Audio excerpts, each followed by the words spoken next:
Football Manager is one of the longest running video game franchises, and after being confined to PCs and more recently mobile devices, it finally reappeared on console for the first time since 2006 with the surprise and welcome release of Football Manager Touch 2018 in April of this year.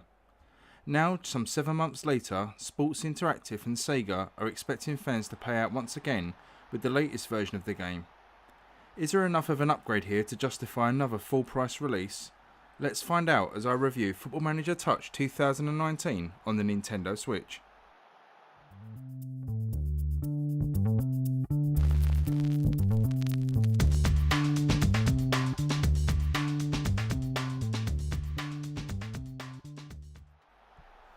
I'm not going to go too deep into the mechanics of Football Manager.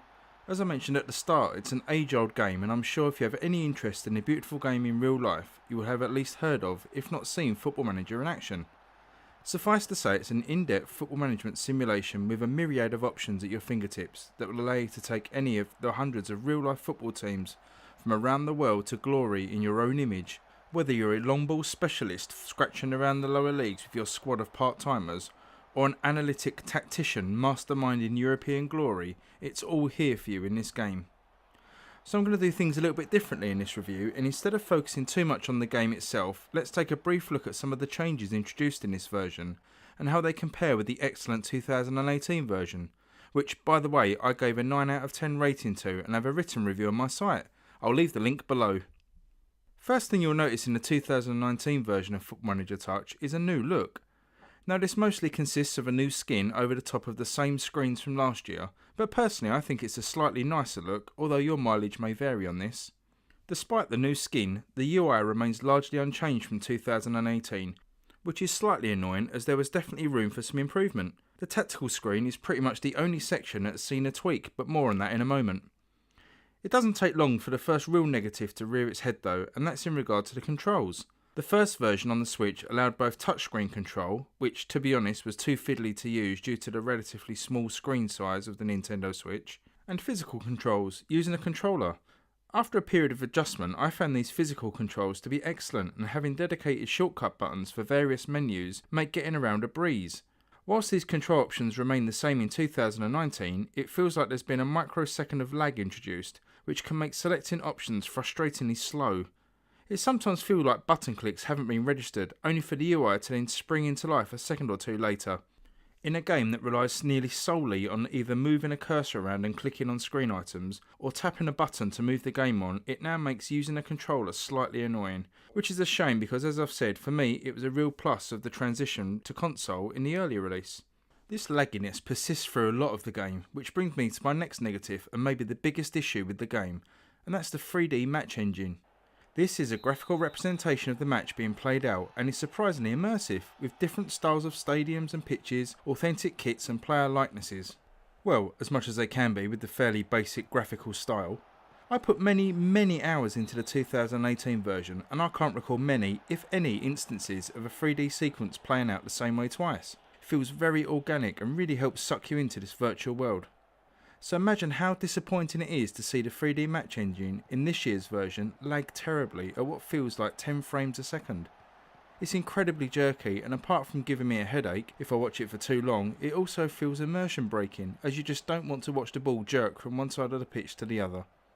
It feels like quite the backward step when really you expect annual releases to generally improve with each version. There are alternatives to watching the 3D engine. You can revert to just reading the match commentary, which is all we had back in the 90s, or you can opt for the players in the match to be represented by little coloured dots on a flat 2D pitch. Both options are totally viable, but both feel like compromises you shouldn't have to make. I have reached out to the developers a few times on Twitter to see if there are any plans for a patch to improve the match engine speed, but I've been met with a wall of silence, so take what you want from that. There are some new headline additions to this version, namely deeper options for creating tactics and setting up training programs. Of the two, the new tactical screens feel the most noteworthy. At its core, the new tactics options are basically the same as the previous incarnation, but what 2019 does is wrap all the single commands you can apply to a tactic into a fancy modern buzzword. So you have your Gegenpress or your Tiki-Taka, etc. Choosing one of these tactical styles then applies all the best defaults for the individual elements of these tactics. So for example, if you do choose Tiki-Taka, Your passing style will be set to short, your tempo to fast, the goalkeeper to pass the ball short to defenders and so on. You can still go in and individually override any of these options to further put your own stamp on things, or you can create your own tactical style from scratch.